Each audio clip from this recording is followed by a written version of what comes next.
Mukhang may aabangan ang mga Kim Pao fans sa TikTok. Paano ba naman kasi pinasok na rin ni Paolo Abilino ang mundo ng TikTok at syempre kasama ang walang kupas sa kakulitan si Kim Chiu. Gulat na gulat ang mga fan nang biglang mag-post si Kim ng isang makulit na video kasama si Paolo sa kanyang TikTok account. Sa video game na game ang dalawang habang nagli-lipsing sa kantang Price Tag ni DJ. Hindi lang basta lipsing ha, si Pao may pa-props pa at swak na swak ang mga galawan para sumakto sa vibe ng kanta. Kitang-kita rin ang chemistry ng dalawa habang sinasabayan ang bawat linya, talagang effortless ang kulit. Kita sa mukha ni Paolo na game siya sa pagkikipagkulitan kay Kim, kahit na hindi naman talaga siya madalas mag-TikTok. Mukhang napao siya sa energy at kulit ng Chinita Princess, kaya naman hindi na nakapagtataka na nag-viral agad ang video at umani ng libu-libong views at likes sa loob ng ilang oras.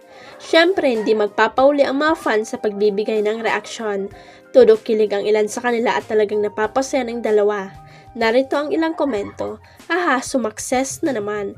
Paolo really understood the assignment. Oh my God, finally may TikTok na sila together. My Kim Pao heart is so happy. Salamat Kim and Paolo. Sa ngayon ay ine-enjoy ni Barbie Fortesa ang pagiging single. Sa panayam ng Pep.ph o Philippine Entertainment Portal, ibinahagi ni Barbie kung kumusta siya halos 3 buwan mula ng isa publiko niyang hiwalay na sila ni Jack Roberto. I'm so happy to be in a relationship with myself right now. Masayang bungad ng kapuso aktres. I'm getting to know myself more and I love that's about me. Parang ang dami kong nadidiscover ng mga bagong bagay tungkol sa akin. Kaya ako palang tumakbo, kaya ako palang maging morning person, akalain mo yun. Hindi ako morning person, wala akong exercise dati, ngayon tumatakbo na ako. I'm falling in love with myself every day. Madalas kasama ni Barbie sa pagtakbo tuwing umaga ang mga kaibigan niyang sina Alden Richards at Christopher Martin. Nauwi sa breakup ang 7 taong relasyon ni na Barbie at Jack, hindi pa rin klaro hanggang ngayon ang rason ng paghiwalay ng dalawa.